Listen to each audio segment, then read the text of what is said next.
రాష్ట్రంలో మున్సిపల్ ఎన్నికల పోలింగ్ ముగిసింది. ఉదయం 7 గంటలకు మొదలైన పోలింగ్ సాయంత్రం 5 గంటల వరకు కొనసాగింది. మధ్యాహ్నం 3 గంటల వరకు ఓవరాల్ గా 63% పోలింగ్ నమోదైంది. చివరి 2 గంటల్లో ఓటింగ్ పర్సెంట్ మరింత పెరిగే అవకాశం ఉందని అంటున్నారు అధికారులు. సాయంత్రం 5 గంటల్లోపు పోలింగ్ కేంద్రాల్లో ఉన్న వారికి ఓటింగ్ కు అనుమతిస్తున్నారు సిబ్బంది. ఇక పోలింగ్ ముగిసిన చోట బ్యాలెట్ బాక్స్లకు సీల్ వేస్తున్నారు అధికారులు, సిబ్బంది. అన్ని పార్టీల ఏజెంట్ల సమక్షంలో బ్యాలెట్ బాక్స్లకు సీల్ వేసి తరలించనున్నారు. మరిన్ని డీటెయిల్స్ యాదగిరి అందిస్తారు. యాదగిరి, రాష్ట్ర వ్యాప్తంగా మున్సిపాలిటీలు, కార్పొరేషన్లలో పోలింగ్ ముగిసింది. అప్డేట్స్ ఏంటి? మున్సిపల్ సంబంధించినటువంటి ఈ పోలింగ్ అనేది పూర్తయింది. అయితే ఇవాళ ఉదయం 7 గంటలకు ప్రారంభమైనటువంటి ఎన్నికలకు సంబంధించి ఎక్కడ కూడా అంటే చిన్న చిన్న ఇష్యూస్ తప్ప ఎక్కడ కూడా మేజర్ గా ఎక్కడ ఇష్యూస్ రాలేదు. చాలా ప్రశాంతమైనటువంటి వాతావరణంలో ఈ ఎన్నికలు ముగిశాయనే చెప్పొచ్చు. అంటే కొన్ని ఏరియాలలో చిన్న చిన్న ఇష్యూస్ వచ్చాయి. తర్వాత అభ్యర్థులు కొంతమంది తమ గుర్తులు చెప్పుకుంటూ ఓటు అడుగుతున్నారని చెప్పేసి మరికొంతమంది, కొన్ని చోట్ల అభ్యర్థులకు సంబంధించి లోపలికి ఎంట్రీ కానివ్వట్లేదని మరికొన్ని చోట్ల ఇట్లా చిన్న చిన్న ఇష్యూస్ తప్ప ఎక్కడ కూడా మేజర్ గా ఇబ్బంది కాలేదు. చాలా ప్రశాంతమైనటువంటి వాతావరణంలో ఈ మున్సిపల్ ఎన్నికలు ముగిశాయనే చెప్పొచ్చు.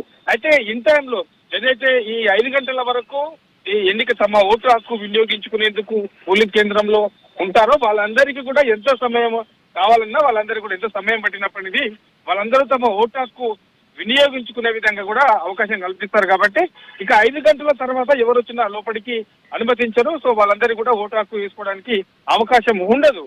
సో ఈ 5 లోపు ఎవరు వచ్చినా వాళ్ళందరూ కూడా ఓటు హక్కును వినియోగించుకోవచ్చు. ఇక ఈ పూర్తి స్థాయిలో అక్కడ ఉన్నటువంటి వాళ్ళందరూ కూడా ఓటర్లు ఓటు హక్కు వినియోగించుకున్న తర్వాత అక్కడ ఏదైతే ఈ బ్యాలెట్ బాక్సులు ఉంటాయో ఆ బ్యాలెట్ బాక్సులను లాక్ చేసి ఆ తర్వాత వాటన్నిటిని కూడా సాయంత్రము స్ట్రాంగ్ రూమ్ లో ఎక్కడైతే స్ట్రాంగ్ రూమ్లు ఉన్నాయో ఆ స్ట్రాంగ్ రూమ్ లోకి ఇవన్నీ తరలిస్తారు. అయితే మనకు ఇవాళ జరిగినటువంటి ఈ పోలింగ్ సరళి చూస్తే కొంత మనకు మార్నింగ్ 7 గంటలకు ఇది ప్రారంభమైనప్పటికీ కొంత మధ్యాహ్నం వరకు కూడా కొంత మందకొడిగానే ఈ పోలింగ్ అనేది నమోదైంది.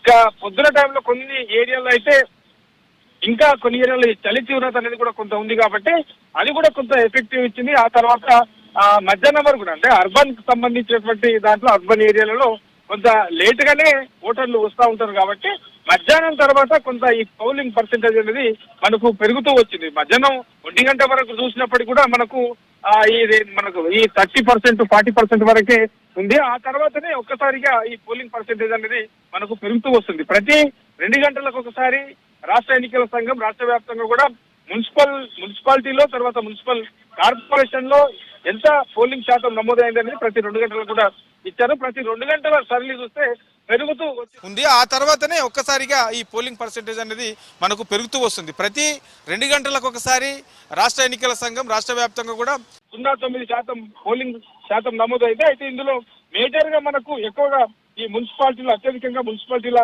వారీగా చూస్తే మనకు మహబూబాబాద్ మరిపేడ మున్సిపాలిటీలో 79% అక్కడ పోలింగ్ అనేది నమోదైంది. ఇది 3 గంటల వరకే.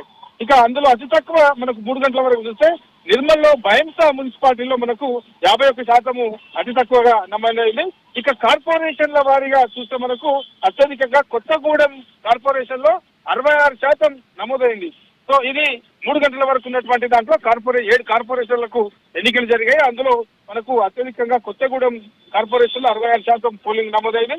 ఇక అతి తక్కువ చూస్తే మనకు నిజామాబాద్ కార్పొరేషన్ లో మనకు అతి తక్కువగా 43% మాత్రమే పోలింగ్ నమోదైంది. ఇది 3 గంటల వరకు ఉన్నటువంటి పోలింగ్ సంబంధించినటువంటి పర్సెంటేజ్.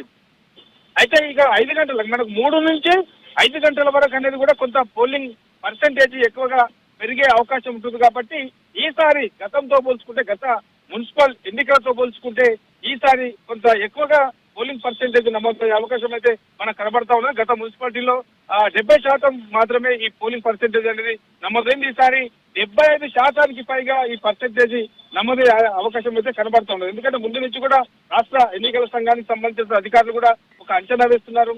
ఈసారి గతంతో పోల్చుకుంటే ఈసారి 80% పోలింగ్ పర్సెంటేజ్ తెచ్చే విధంగా ప్రయత్నాలు చేస్తున్నాం. తర్వాత ఓటర్లలో అవగాహన కూడా కల్పిస్తున్నాం.